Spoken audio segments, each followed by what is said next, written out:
ఒకసారి కామ్గా ఆలోచించండి. మన లైఫ్లో కొన్ని ప్రాబ్లమ్స్ ఎందుకు మళ్ళీ మళ్ళీ వస్తూ ఉంటాయి?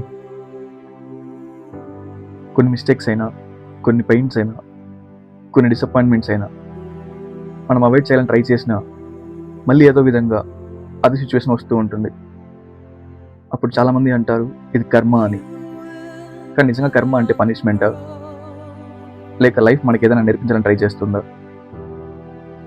మనిషి లైఫ్లో ప్రాబ్లం వచ్చినప్పుడు చాలాసార్లు ముందు ఇతరులను బ్లేమ్ చేస్తాడు, వాళ్ళ వల్ల ఇలా జరిగిందని. కానీ నిజంగా కొన్ని ప్రాబ్లమ్స్ మన ఓన్ బిహేవియర్ వల్ల కూడా వస్తాయి. ఒక పర్సన్ ఇమాజిన్ చేయండి, అతను చిన్న విషయానికి ఎక్కువ రియాక్ట్ అవుతూ ఉంటాడు, కోప్పడుతూ ఉంటాడు.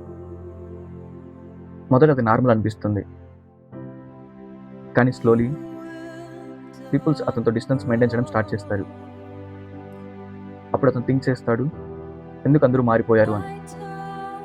కానీ నిజంగా పీపుల్స్ మారలేదు, అతని బిహేవియర్ వాళ్ళని స్లోలీ దూరం చేసింది.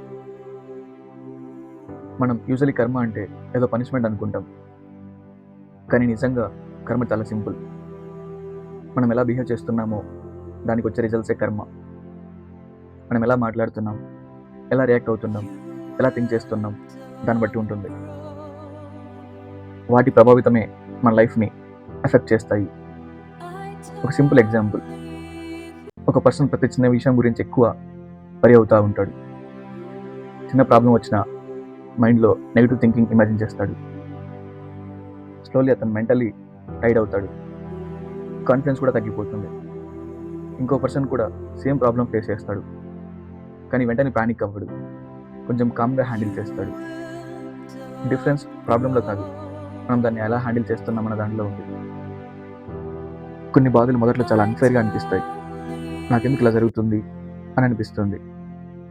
ఇంకా ఫ్రెండ్షిప్ ఇమాజిన్ చేయండి, మొదటి వాళ్ళు చాలా నమ్మకంతో ఉంటారు, చాలా క్లోజ్ అవుతాం, మన సీక్రెట్ చెప్తాం, మన ఎమోషన్స్ షేర్ చేసుకుంటాం.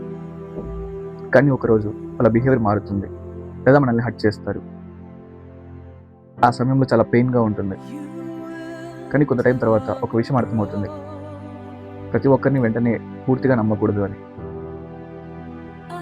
అంటే కొన్ని బాధలు మనల్ని బ్రేక్ చేయడానికి రావు, లైఫ్లో కొంచెం బెటర్గా అర్థం చేసుకోవడానికి వస్తాయి. మనిషి ఎక్కువగా బాధపడేది లైఫ్ వల్ల మాత్రమే కాదు, అదే మిస్టేక్స్ని మళ్ళీ మళ్ళీ రిపీట్ చేయడం వల్ల కూడా.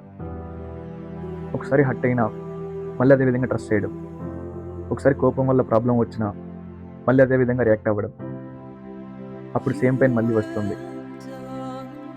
అందుకే మెంటల్లీ మెచ్యూర్ అయిన పర్సన్ ప్రతి విషయం కోసం లైఫ్ను బ్లేమ్ చేయరు.